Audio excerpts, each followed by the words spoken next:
क्या पाकिस्तान अब सऊदी अरब का नया बॉडीगार्ड बनने जा रहा है? क्या कंगाल पाकिस्तान ने अपनी सुरक्षा और विदेश नीति दोनों को सऊदी अरब के हाथों गिरवी रख दिया है? ये सवाल इसीलिए उठ रहे हैं क्योंकि पाकिस्तान और सऊदी अरब ने एक ऐसी डिफेंस डील साइन की है जो सुनने में किसी नाटो समझौते जैसी लगती है। एक ऐसी डील जिसका मतलब है एक पर हमला तो दोनों पर हमला। लेकिन रुकिए, कहानी में एक बहुत बड़ा ट्विस्ट भी है। ये दोस्ती, ये वादा और ऐसा ही एक गठबंधन आज से 10 साल पहले भी बना था। तो क्या इतिहास खुद को दोहरा रहा है या इस बार खेल कुछ और है? पूरी कहानी आपको समझाते हैं। बुधवार को पाकिस्तान के प्रधानमंत्री शहबाज शरीफ और सऊदी अरब के बीच एक स्ट्रैटेजिक म्यूचुअल डिफेंस एग्रीमेंट पर मुहर लगी। कागजों पर यह डील बहुत ताकतवर दिखती है। इसके मुताबिक दोनों देश मिलकर अपनी रक्षा क्षमता बढ़ाएंगे, खुफिया जानकारी साझा करेंगे और किसी भी बाहरी खतरे से एक दूसरे को बचाएंगे। आसान भाषा में कहें तो अगर कल को किसी ने सऊदी पर आंख उठाई तो पाकिस्तान उसके साथ खड़ा होगा, और ठीक ऐसे ही अगर पाकिस्तान पर कोई खतरा आता है तो सऊदी उसकी ढाल बनेगा। ये समझौता ऐसे समय में हुआ है जब पाकिस्तान आर्थिक रूप से अपने सबसे बुरे दौर से गुजर रहा है और अपनी सुरक्षा के लिए दोनों देशों के सामने हाथ फैलाने पर मजबूर है।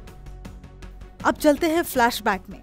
आज से करीब 10 साल पहले साल 2015 में तब भी कुछ ऐसा ही हुआ था। सऊदी अरब की पहल पर 34 मुस्लिम देशों को मिलाकर एक विशाल इस्लामी सैन्य गठबंधन बनाया गया था जिसका मकसद था ISIS जैसे आतंकी संगठनों का सफाया करना।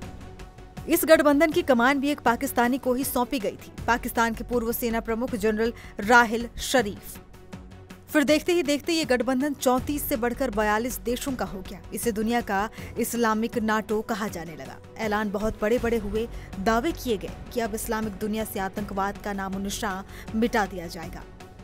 पाकिस्तान के तत्कालीन प्रधानमंत्री नवाज शरीफ ने इसका पुरजोर समर्थन किया, लेकिन एक शर्त रखी कि ये गठबंधन सिर्फ आतंकवाद के खिलाफ होगा।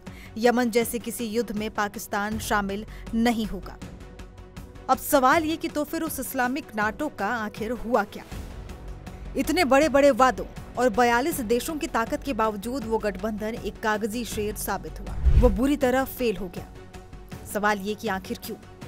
इसके पीछे की वजह आज की नई डील पर सबसे बड़े सवाल खड़े करती है। पहला कारण, घर में ही फूट। इस गठबंधन में शिया बहुल देश जैसे ईरान, इराक और सीरिया को शामिल नहीं किया गया। इससे ये आतंकवाद के खिलाफ लड़ाई कम और सऊदी बनाम ईरान का अखाड़ा ज्यादा लगने लगा था। दूसरा कारण, मकसद साफ नहीं था। दुनिया को दिखाने के लिए मकसद आतंकवाद से लड़ना था, लेकिन असल में कई देशों को लगा कि ये सऊदी अरब का सुन्नी गुट को मजबूत करने का एक तरीका है। तीसरा कारण, सिर्फ बातें, कोई एक्शन नहीं। इस गठबंधन ने ISIS तो दूर, किसी छोटे मोटे आतंकी गुट के खिलाफ भी आज तक एक भी बड़ा मिलिट्री ऑपरेशन नहीं किया। बैठकें हुई, बातें हुई, लेकिन बंदूकें खामोश रही। और चौथा लेकिन सबसे बड़ा कारण, पाकिस्तान का फंसना। इस गठबंधन ने पाकिस्तान को एक तरफ कुआं, दूसरी तरफ खाई वाली स्थिति में डाल दिया। एक तरफ सऊदी की दोस्ती निभानी थी तो दूसरी तरफ अपने पड़ोसी देश ईरान से रिश्ते खराब होने का डर था।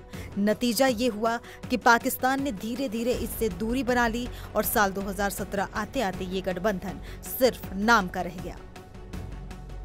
तो अब सवाल ये कि जब 10 साल पहले 42 देशों का विशाल गठबंधन फेल हो गया, तो आज सिर्फ पाकिस्तान और सऊदी अरब के बीच ये समझौता क्या हासिल कर पाएगा?